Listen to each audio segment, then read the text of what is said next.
Que veut dire être bienveillant avec soi-même? À chaque fois que vous commencez à mal vous parler, je suis moche, je suis con, je suis grosse, je suis trop maigre, personne ne voudra de moi, etc. Imaginez maintenant vous dire ça à vous-même en tant qu'enfant. Ça vous fera réaliser à quel point ce que vous vous dites à vous-même est brutal, horrible et méchant.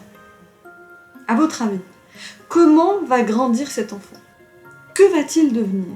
Parlez-vous comme l'enfant en vous aurait aimé être traité. Car ce que vous vous dites fera de lui l'adulte que vous choisirez de devenir.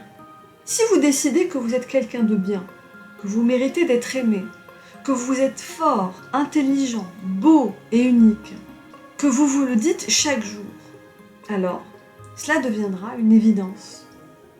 N'autorisez personne à vous dire qui vous êtes.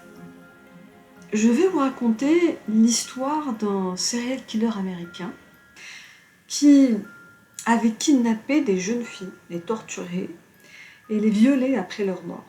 C'était d'une cruauté sans nom.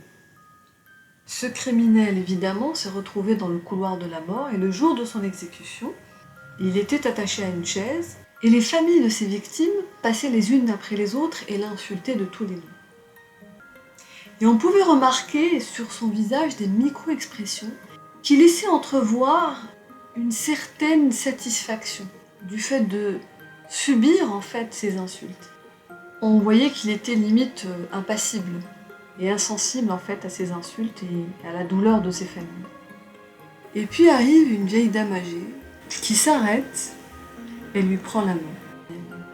En le regardant droit dans les yeux, en lui expliquant que l'une de ses victimes était sa seule petite fille.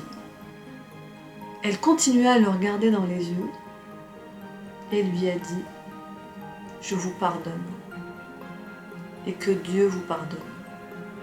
Et à ce moment précis, on pouvait voir des larmes couler sur les joues de ce criminel qui, quelques secondes avant, était complètement impassible, qui non seulement a regretté ce qu'il a fait, mais s'est fondu en excuses auprès de toutes les familles de ses victimes.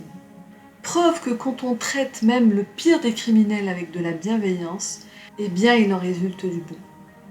Il est très important de développer l'amour de soi, et pas que, la confiance et l'image de soi. Ayez de l'amour inconditionnel pour vous-même. Et quand je dis inconditionnel, c'est un amour sans aucune condition. Et si vous en avez assez pour vous, vous en aurez pour d'autres. Une idée fausse qu'ont beaucoup de gens, c'est de devoir faire quelque chose pour être aimé. Soyez avec vous-même le parent idéal que vous auriez aimé avoir. Que vous réussissiez ou pas, que vous fassiez des erreurs ou pas, je t'aimerai toujours. Aimez-vous et aimez les gens avec leurs qualités et leurs défauts. Et ne dites pas « je m'aimerai si » ou « quand je serai comme ci » ou « comme ça ». Non. Aimez-vous maintenant. Si une personne vous dit « si tu fais ça, je t'aimerai », oubliez cette personne. La personne est en train de vous dire que vous n'êtes pas digne d'être aimé. Soyez bienveillant envers vous-même. Aimez-vous, prenez soin de vous et veillez à votre bien-être.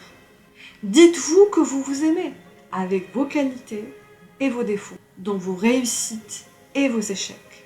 Quand on s'aime, ça nous donne de l'énergie, ça nous donne envie de se réaliser. Vous allez vous autoriser à rêver grand, à avoir des objectifs puissants, de contribuer à un monde meilleur.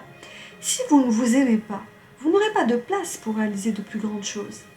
Observez le fonctionnement du cerveau, du corps. Vous êtes unique. Vous êtes un chef-d'œuvre. Chaque personne sur Terre mérite d'être aimée. Aimez-vous. Si ces conseils vous ont plu, sentez-vous libre de mettre un commentaire, likez et abonnez-vous pour être notifié des prochaines vidéos. Je vous dis à très bientôt. Ciao ciao.